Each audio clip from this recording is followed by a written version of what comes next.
നമസ്കാരം, ബിഗ് ന്യൂസിലേക്ക് സ്വാഗതം. പെരിയ ഇരട്ടക്കൊലപാതക കേസിൽ 14 പ്രതികൾ കുറ്റക്കാരെന്ന് കണ്ടെത്തി. മുൻ CPM MLA KV കുഞ്ഞിരാമൻ ഉൾപ്പെടെയുള്ള പ്രതികളാണ് കുറ്റക്കാരെന്ന് CBI കോടതി കണ്ടെത്തിയിരിക്കുന്നത്.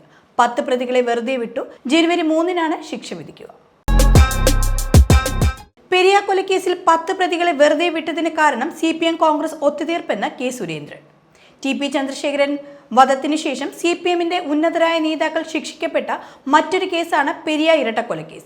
കേരള പോലീസാണ് കേസ് അന്വേഷിച്ചിരുന്നതെങ്കിൽ എല്ലാ പ്രതികളെയും വിട്ടയക്കുമായിരുന്നുവെന്നും അദ്ദേഹം വ്യക്തമാക്കി.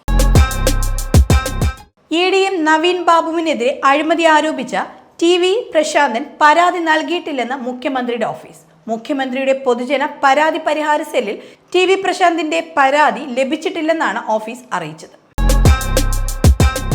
മൻമോഹൻ സിംഗിനോട് മുഖ്യമന്ത്രി അനാദരവ് കാണിച്ചെന്ന് VD സതീശൻ. അദ്ദേഹത്തിന്റെ സംസ്കാര ചടങ്ങ് നടക്കുമ്പോൾ മുഖ്യമന്ത്രി പിണറായി വിജയൻ സിയാലിന്റെ താജ് ഹോട്ടൽ ഉദ്ഘാടനം ചെയ്തതിനെതിരെയാണ് വിമർശനം ഉയർന്നത്. 10 വർഷം രാജ്യം ഭരിച്ച പ്രധാനമന്ത്രിയോടുള്ള അനാദരവാണ് ഇതെന്നും അദ്ദേഹം വ്യക്തമാക്കി.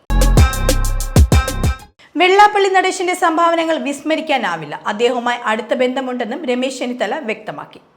SNDP-യുമായി തനിക്ക് ഒരു കാലത്തും അസ്വാരസ്യം ഉണ്ടായിട്ടില്ല. എല്ലാ സമുദായങ്ങളുമായും എല്ലാ കാലത്തും ബന്ധം തുടരേണ്ടത് അനിവാര്യമാണെന്നും അദ്ദേഹം വ്യക്തമാക്കി. കൊല്ലത്ത് പൂട്ടിക്കിടന്ന കശുവണ്ടി ഫാക്ടറിയുടെ ചിമ്മിനി തകർന്നു വീണ് 16കാരൻ മരിച്ചു. പുത്തൻകുളങ്ങരയിൽ അനന്തുവാണ് മരിച്ചത്. ജപ്തി നടപടിയെ തുടർന്ന് ഏറെ നാളുകളായി കശുവണ്ടി ഫാക്ടറി പൂട്ടിക്കിടക്കുകയായിരുന്നു. കഴിഞ്ഞ ദിവസം വൈകുന്നേരമാണ് അപകടം ഉണ്ടാവുന്നത്. സ്ഥാനമൊഴിയുന്ന ഗവർണർ ആരിഫ് മുഹമ്മദ് ഖാന് യാത്രയയപ്പ് നൽകില്ലെന്ന് സർക്കാർ. ഇപ്പോഴും തുടരുന്ന ഭിന്നത കണക്കിലെടുത്താണ് ഈ തീരുമാനം. മൂക്കിന് ശസ്ത്രക്രിയ നടത്തിയ യുവതിക്ക് നഷ്ടമായത് കണ്ണിന്റെ കാഴ്ചശക്തി. അഞ്ചരക്കണ്ടി മെഡിക്കൽ കോളേജിൽ നടന്ന ശസ്ത്രക്രിയയിലാണ് യുവതിയുടെ കാഴ്ചശക്തി നഷ്ടമായത്. മൂക്കിന്റെ ദശ വളർച്ചയ്ക്ക് ശസ്ത്രക്രിയ ചെയ്യാനെത്തിയ 30 വയസ്സുള്ള രസ്നയുടെ കാഴ്ചശക്തിയാണ് നഷ്ടമായത്. യമുന തീരത്ത് മുൻ പ്രധാനമന്ത്രി മൻമോഹൻ സിംഗിന് അന്ത്യവിശ്രമം. പൂർണ്ണ ഔദ്യോഗിക ബഹുമതികളോടെയായിരുന്നു സംസ്കാര ചടങ്ങുകൾ നടന്നത്. മൂത്ത മകൾ ചിതയ്ക്ക് തീ കൊളുത്തി. രാഷ്ട്രപതി ദ്രൗപദി മുർമു, ഉപരാഷ്ട്രപതി ജഗ്ദീപ് ധൻകർ, പ്രധാനമന്ത്രി നരേന്ദ്രമോദി, സ്പീക്കർ ഓം ബിർള, ആഭ്യന്തരമന്ത്രി അമിത് ഷാ, പ്രതിരോധ മന്ത്രി രാജ്നാഥ് സിംഗ്, ലോക്സഭാ പ്രതിപക്ഷ നേതാവ് രാഹുൽ ഗാന്ധി, കോൺഗ്രസിന്റെ മുതിർന്ന നേതാവ് സോണിയാഗാന്ധി, മല്ലികാർജുൻ ഖാർഗെ, കേന്ദ്രമന്ത്രിയും BJP ദേശീയ അധ്യക്ഷനുമായ JP നദ്ദ തുടങ്ങി പ്രമുഖ നേതാക്കൾ ഉൾപ്പെടെയുള്ള ആയിരങ്ങളുടെ സാന്നിധ്യത്തിലാണ് മൻമോഹൻ സിംഗിന് രാജ്യം വിട നൽകിയത്.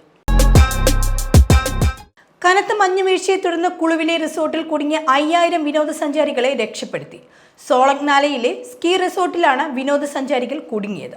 1000-ലേറെ വാഹനങ്ങളും റോഡിൽ കുടുങ്ങിയിരുന്നു. വിനോദസഞ്ചാരികളെ സുരക്ഷിത സ്ഥാനത്തേക്ക് മാറ്റിയെന്നും രക്ഷാപ്രവർത്തനം തുടരുകയാണെന്നും കുളു പോലീസ് അറിയിച്ചു.